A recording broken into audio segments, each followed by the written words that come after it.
El 9 de marzo del 2010, Keiko Fujimori, hija de Alberto Fujimori, fundaría un nuevo partido político llamado Fuerza 2011 para postular a la presidencia de la República en las elecciones generales del Perú 2011, perdiendo en segunda vuelta contra Ollanta Humala. Para las elecciones generales del Perú 2016, el partido sería renombrado con el actual nombre de Fuerza Popular. Sin embargo, la historia del partido va mucho más atrás, ya que Fuerza Popular es el resultado de la fusión de diferentes partidos fujimoristas que nacieron a través de los años. Esta es la historia de Fuerza Popular, segunda parte.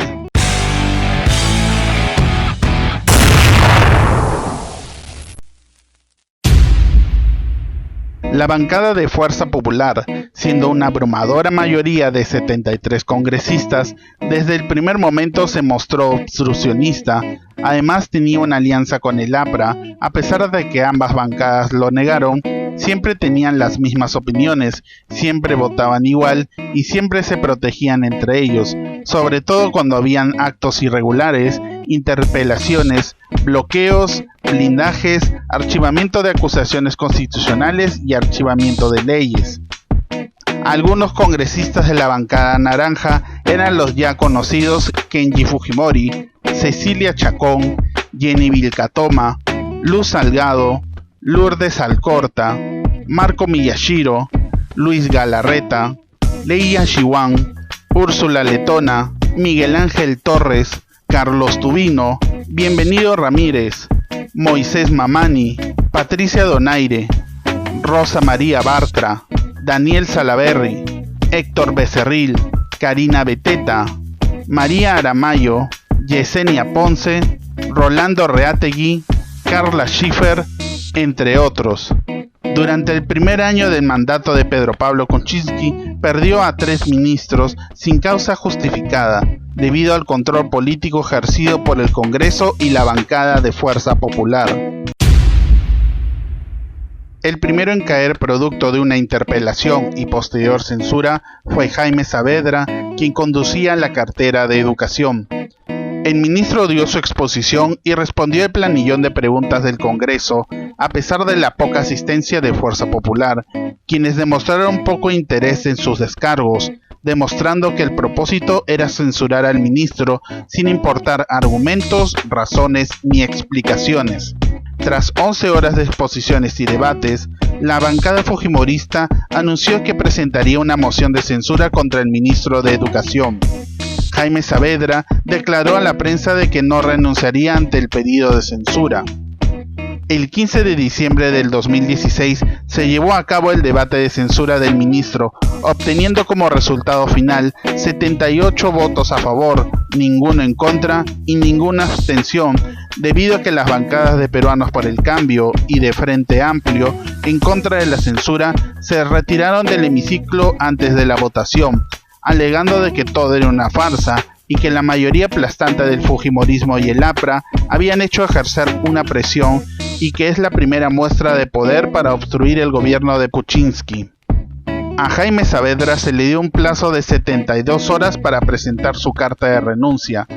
Al final, Saavedra se apartó de su cargo. Fuerza Popular se jactaba de su gran labor, diciendo por todos los medios que Saavedra era un pésimo ministro y que no estaba a la altura para el cargo, y que su censura fue por el bien de la educación de los niños. Sin embargo, al poco tiempo, Jaime Saavedra es contratado por el Banco Mundial como director global de educación, demostrando la mezquindad e ineptitud del Congreso manejado por el fujimorismo. Todo lo ocurrido con Jaime Saavedra solo sería la primera señal de los muy difíciles años que estarían por venir. Algo que sorprendió a todos y que estalló como una bomba fue la revelación de un chat de Telegram, un grupo secreto llamado Mototaxi, integrado por la propia Keiko Fujimori, Ana Gens de Vega, la mano derecha de Keiko desde que era primera dama, Pierre Figari, quien coordinaba todo durante la campaña presidencial de Keiko, Luz Salgado, Luis Galarreta, Cecilia Chacón, Héctor Becerril, Rosa Bartra, Lourdes Alcorta, Daniel Salaverry y Úrsula Letona. En el chat se leían indicaciones, felicitaciones, pero sobre todo coordinaciones para sacar al ministro. No importaba sus declaraciones, el objetivo era simplemente sacarlo para demostrar que podían hacerlo. A pesar de la relevancia de la noticia, Fuerza Popular restó importancia, indicando que era simplemente una conversación privada y que Keiko no mandaba indicaciones, sino simples felicitaciones por su gran labor en el Congreso. Luego de la censura de Jaime Saavedra, Fuerza Popular se sintió imparable y seguirían más ministros. Lo siguiente fue la interpelación al ministro de Economía, Alfredo Torne, que luego de que salieran en televisión unos audios donde el ministro fue grabado ilegalmente mientras conversaba con el Contralor General de la República, Edgar Alarcón, inmediatamente el Congreso, bajo el control de Fuerza Popular, citó al ministro a presentarse al Congreso para que diera explicaciones sobre el audio. Si bien Torne no pudo ir por motivos laborales propios del ministerio, el presidente de la Comisión de Fiscalización, Héctor Becerril, amenazó diciendo que esperaba su presencia inmediata en el Congreso, de lo contrario sería causal de una censura. Ante tal amenaza, Torne confirmó su asistencia al Congreso para el día siguiente, donde hizo una exposición que duró 10 minutos. Negó la acusación de coordinar un aumento en el presupuesto de la Contraloría a cambio de un informe positivo al contrato del aeropuerto de Chinchero, y menos que el presidente Kuczynski le hubiese pedido que condicionara al Contralor. Fue también enfático en señalar que a lo largo de su carrera profesional había actuado siempre con honradez y remarcó su indignación que el Congreso le diera más importancia al contenido del audio que el propio hecho de ser una grabación ilegal y por ende un delito. Luego de un debate entre los congresistas, las bancadas opositoras plantearon al ministro que renunciara a su cargo, si no promoverían una moción de censura en su contra. A pesar de tener el respaldo del presidente y de pedir el ministro Torne cuestión de confianza para continuar en el cargo al Congreso, algo que había sido pedido en su discurso el día 16. La cuestión fue debatida el 21 de junio por el Pleno del Congreso y la confianza fue rehusada con 88 votos en contra. Ante ello, Torne renunciaría al Ministerio de Economía. Este fue otro duro golpe de Fuerza Popular y estaba dando un mensaje claro y PPK no lo estaba entendiendo. Meses después tuvo que renunciar el ministro de Transportes Martín Vizcarra, tras ser sometido a 2 interpelaciones en el Congreso. Sí, además de ser el primer vicepresidente, fue ministro. El Congreso también interpeló a los ministros de Interior Carlos Basombrío y de Educación Marilú Matters.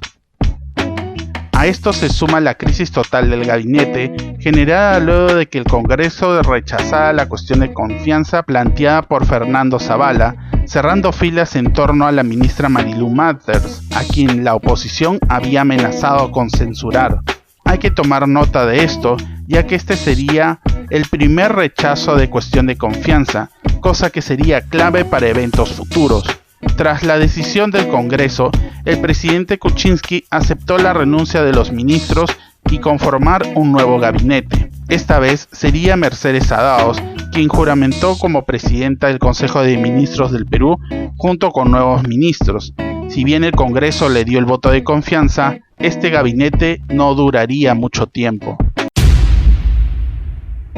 Otro hecho bochornoso fue la filtración de un audio donde se escuchaba a la congresista fujimorista Yesenia Ponce hablando sobre el proyecto Chinecas, un proyecto de irrigación que llevaba paralizado más de 20 años.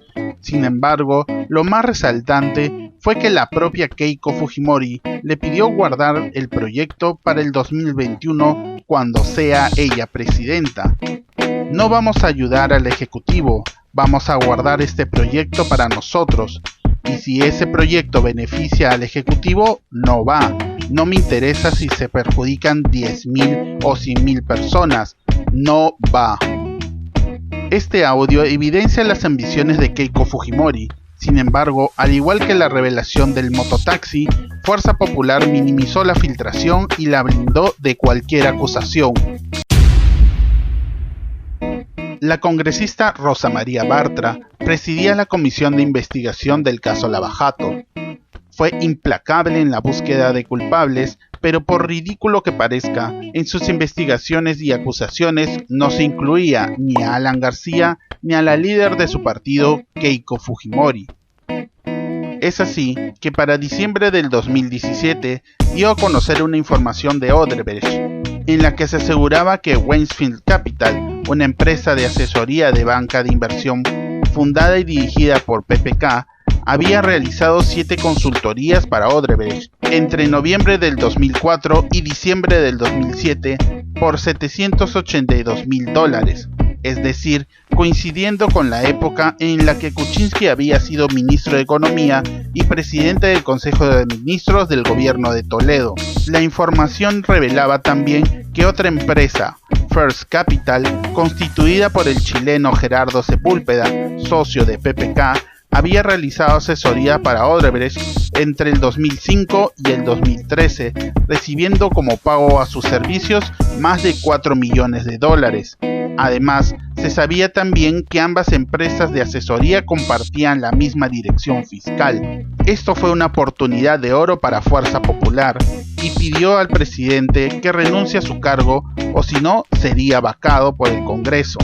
La bancada de Frente Amplio no solo apoyó la medida, sino que exigía vacarlo de una vez.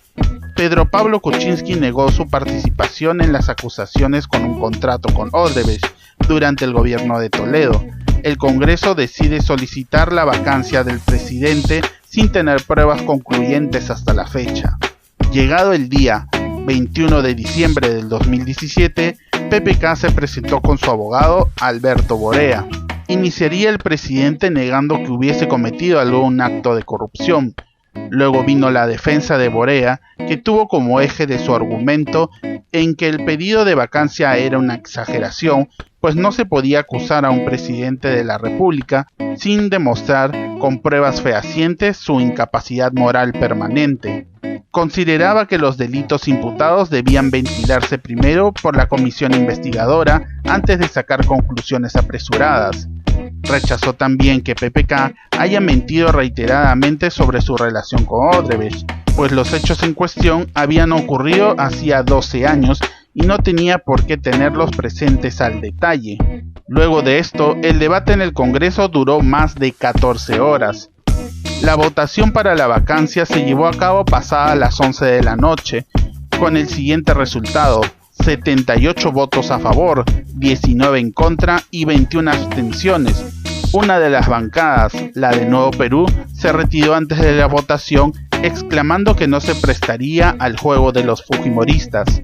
Como se necesitaban 87 votos para proceder a la vacancia, fue desestimada y PPK no fue vacado, llevándose una gran victoria a casa. Sin embargo, el resultado fue una sorpresa, ya que Fuerza Popular tenía los votos necesarios para que se dé la vacancia, y así debió ser. Toda la bancada de Fuerza Popular votó a favor de la vacancia, excepto de 10 de sus miembros, encabezados por Kenji Fujimori, que se abstuvieron. Estas 10 abstenciones fueron decisivas para evitar la vacancia de Pedro Pablo Kuczynski, y fue un punto de quiebre en la bancada fujimorista. Con el fracaso de la vacancia el 21 de diciembre, el gobierno y el país pudo respirar tranquilo. La incertidumbre de quedarnos sin presidente activó todas las alarmas, no solo las democráticas, sino las sociales y financieras.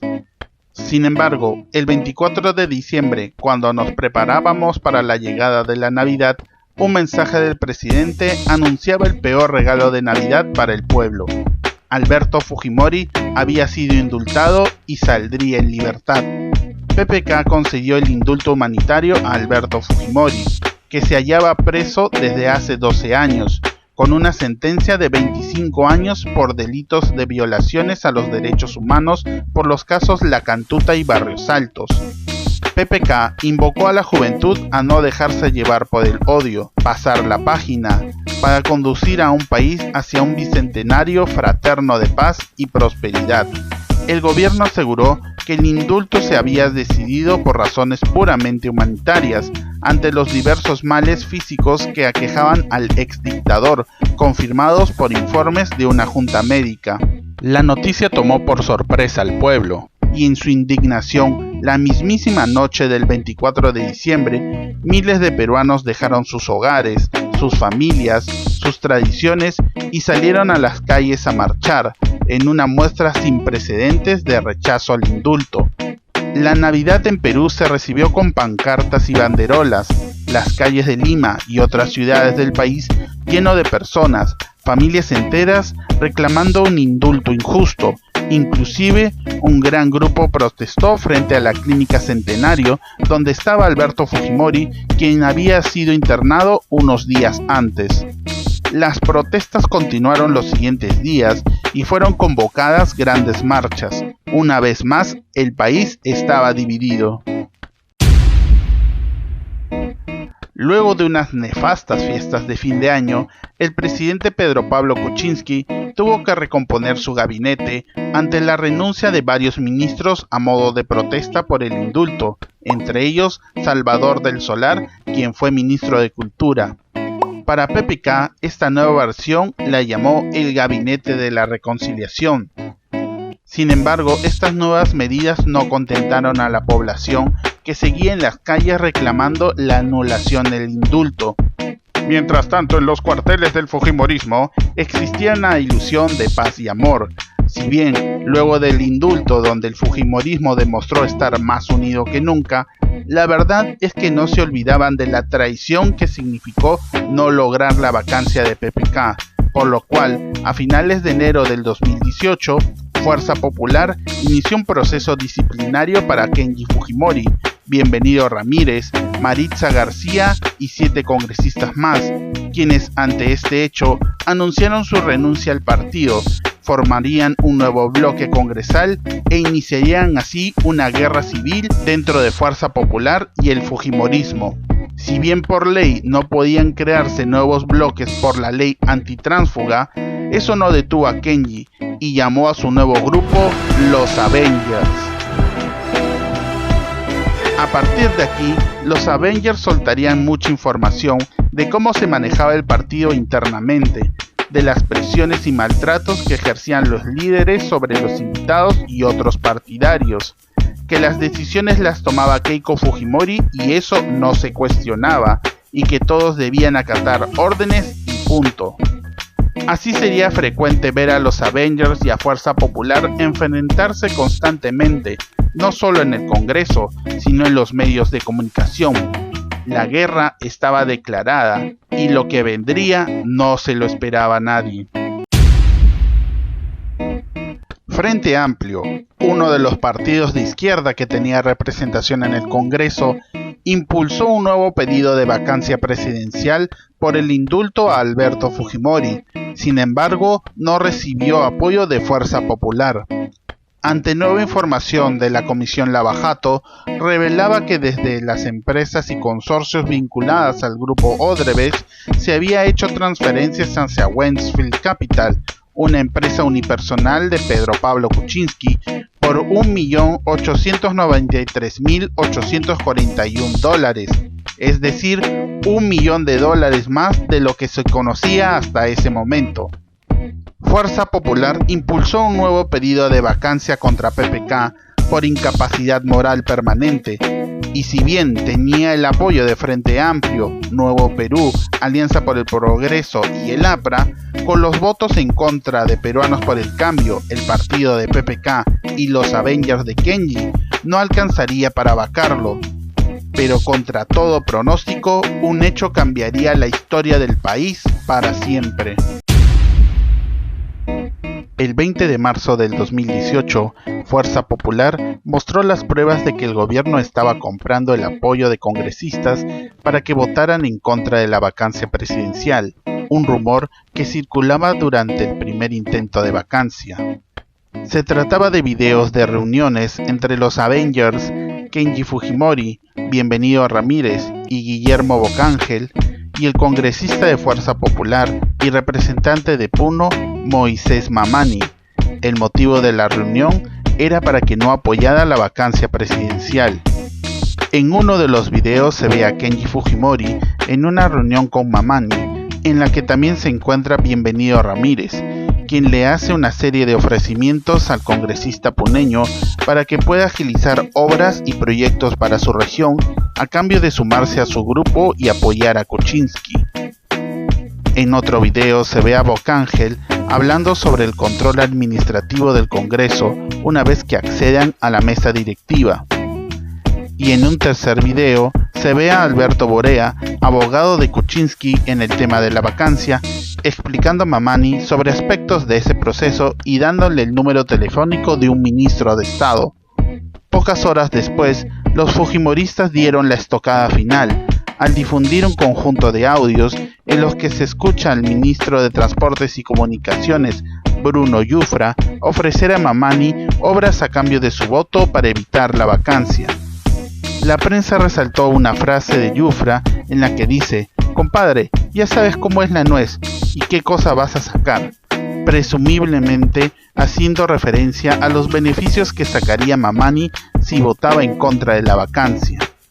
La revelación de estos videos y audios fue para el fujimorismo matar dos pájaros de un solo tiro. No solo se pudo reforzar la incapacidad moral que alegaba la Fuerza Popular para pedir la vacancia, sino que otros congresistas, incluyendo del propio partido de PPK, exigían su renuncia. El otro fue destruir a los Avengers, pues se puso en evidencia que el indulto fue negociado por el propio Kenji Fujimori, por más que lo negaron como Bienvenido Ramírez, quien declaraba que Mamani había sido un topo para desacreditar a Kenji y plantar evidencia falsa. A pesar de todo, Fuerza Popular blindaría a Mamani ante cualquier acusación y llamándolo héroe de la democracia. Con el escándalo encima, Pedro Pablo Kuczynski renunció a la presidencia del Perú el 21 de marzo del 2018, irónicamente siendo el segundo presidente en renunciar después de Alberto Fujimori, quien renunció desde Japón vía fax. Así, la venganza se consumó, no solo en contra de quien le había quitado la presidencia, sino contra su propia sangre, aquel que le quitó la satisfacción de vacarlo meses antes, sino de ser el quien lograra el indulto a su padre, algo que tenía que hacer ella sí o sí. Próximamente vendría un nuevo presidente y Fuerza Popular estaría listo para recibirlo. Hasta aquí el video de hoy. Si te gustó, dale like, compártelo con tus amigos, dale click a la campana para estar alerta cuando subamos nuevos videos. Somos la Banda Presidencial. Hasta la próxima.